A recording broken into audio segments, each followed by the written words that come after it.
Tuesday morning breakfast வந்து அடை தோசை, வேர்க்கடலை சட்னி, அதுக்கப்புறம் கொஞ்சம் வெல்லம். லன்ச் வந்து பீட்ரூட் அப்புறம் சன்னா.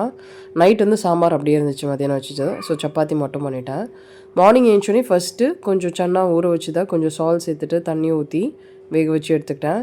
ஸோ அதுக்கப்புறம் நெக்ஸ்ட்டு நான் பண்ணது வந்து வேர்க்கடலை வறுத்தேன் வேர்க்கடலை சட்னிக்கு. அதுக்கப்புறமா வந்து சாம்பாருக்கு வந்து பருப்பு ஊற வச்சுட்டேன். ஏன்னா ஒன்ஸ் அந்த சன்னா குக் ஆகிட்டோடனே பருப்பு வேக போட்டுடலான்ட்டு. சாம்பாருக்கு கொஞ்சம் வெங்காயம், 2 தக்காளி, ஏன்னா புளியை சேர்க்காம வச்சதால 2 தக்காளி சேர்த்துருக்கேன். சன்னா குக் ஆகிட்டோன்னே சன்னா தனியாக எடுத்து வச்சுட்டேன். ஏன்னா சன்னா வந்து தாளிக்கிற மாதிரி ரெடி பண்ணியிருந்தேன். ஸோ அதே அந்த சன்னா வேக வச்ச தண்ணியிலேயே இந்த பருப்பு சேர்த்துட்டு அதில் கொஞ்சம் பூண்டு, மஞ்சத்தூள், அதுக்கப்புறமா தக்காளி நல்லா மேஷ் ஆகிடும். ஸோ நல்லா அந்த புளிப்பு தன்மை இருக்கும். அதனால தான் தக்காளி சேர்த்தே வச்சிடுறேன். ஸோ இந்த விசில் வரப்போது கொஞ்சம் நான் வந்து இந்த பீட்ரூட்லாம் கட் பண்ணி வச்சுட்டு ஸோ நெக்ஸ்ட்டு நான் பிளான் பண்ணது பீட்ரூட் பொரியலும் அதுக்கப்புறமா சன்னா தாளிச்சிடலாம் தான். ஸோ ரெண்டுத்துக்குமே ஒரே டைம் பேன் வச்சுட்டு எண்ணெய் ஊற்றி கடுகு, சீரகம், உளுத்தம்பருப்பு, அதுக்கப்புறமா கருவேப்பிலை சேர்த்துட்டு சன்னா தாளிச்சிட்டேன். கொஞ்சம் உப்பு போட்டு வேக வச்சதால் உப்பு இருந்துச்சு. ஸோ நான் உப்பு சேர்க்கல. ஒன்ஸ் இந்த சைடு வதங்கினதுக்கப்புறம் பீட்ரூட் சேர்த்துட்டு கொஞ்சம் மஞ்சத்தூள் உப்பு சேர்த்துட்டு லைட்டாக வதக்கிட்டு தண்ணி ஊற்றி மூடி போட்டு குக் பண்ணிட்டேன். வேர்க்கடலை சட்னிக்கு வந்து நான் வந்து காஞ்ச மிளகாவுக்கு பதில் கொஞ்சம் ரெட் சில்லி பவுடர் சேர்த்துட்டு உளுத்தம்பருப்பு, பூண்டு, கொஞ்சம் ரெட் சில்லி சேர்த்து வறுத்து ரெடி பண்ணி வச்சுட்டேன். பருப்பு வெந்ததுக்கப்புறமா அதை வந்து தனியாக எடுத்து வச்சுட்டு கரைச்சி வச்சுட்டேன். ஸோ சாம்பார் ரெடி பண்ணுறதுக்கு தான்.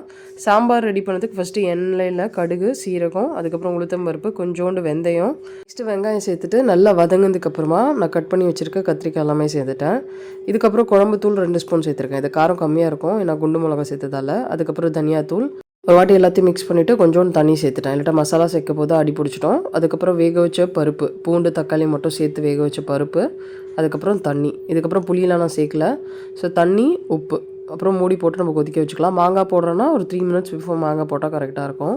ஸோ நெக்ஸ்ட்டு பீட்ரூட் பொரியலும் ரெடி ஆகிடுச்சு. இதில் கொஞ்சம் நான் வந்து காரத்துக்கு வந்து பெப்பர் மட்டும் சேர்த்துட்டு இதை எடுத்து வச்சுட்டேன். நெக்ஸ்ட்டு வேர்க்கடலை சட்னிக்கு தான் வந்து ரெடி பண்ணேன். ஸோ அந்த வறுத்து வச்சதோடு வந்து நம்ம வறுத்த வேர்க்கடலையும் சேர்த்து அரைச்சிட்டு இதை தாளித்து ரெடி பண்ணி வச்சுட்டேன்.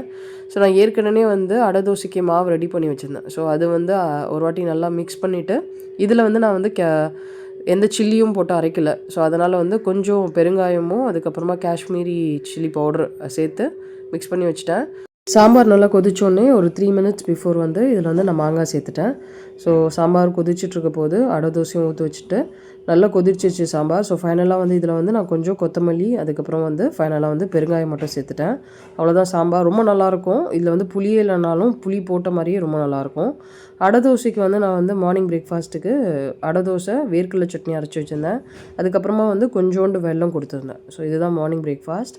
ஸ்கூல் லஞ்சுக்கு வந்து பீட்ரூட் நான் ரெடி பண்ணது வந்து ரைஸோடு மிக்ஸ் பண்ணிட்டேன். ஸோ சாம்பார் வேண்டாம்னு சொல்லிவிட்டு அவளுக்கு பீட்ரூட் ரைஸ் இந்த மாதிரி காய்கறியோடு மிக்ஸ் பண்ணி கொடுத்தா பிடிக்கும். ஸோ பீட்ரூட் ரைஸும் சன்னாவும் லஞ்ச் கொடுத்துட்டேன். அதுக்கப்புறமா நான் வந்து கொஞ்சம் சாம்பார், வெல்லம், இந்த கொஞ்சம் வேர்க்கடலை சட்னி வச்சு அடை சாப்பிட்டுட்டேன். அதுக்கப்புறம் ஈவினிங் கொஞ்சம் ஃப்ரீயாக தான் இருந்தேன். அதுக்கப்புறம் க்ளீனிங் ஒர்க் முடிச்சுட்டு நைட்டு வந்து சாம்பார் அப்படியே தான் இருந்துச்சு. ஸோ நைட்டு வந்து எனக்கு குக் பண்ணுற வேலை இல்லை. ஏன்னா மதியானமும் காலையில் அடை சாப்பிட்டதால மதியானம் வந்து கொஞ்சம் பீட்ரூட் ரைஸ் மட்டும் தான் சாப்பிட்டேன் நான். ஸோ சாம்பார் அப்படியே இருந்ததால் சப்பாத்தி மாவு மட்டும் கொஞ்சம் பிசைஞ்சிட்டு நைட்டுக்கு வந்து சப்பாத்தி, அதுக்கப்புறமா வந்து சூடு பண்ணிவிட்டு சாம்பார் வந்து வேறு பாத்திரத்தில் எடுத்து வச்சுருந்தேன். ஸோ நைட்டு வந்து சப்பாத்தி, சாம்பார் மட்டும்.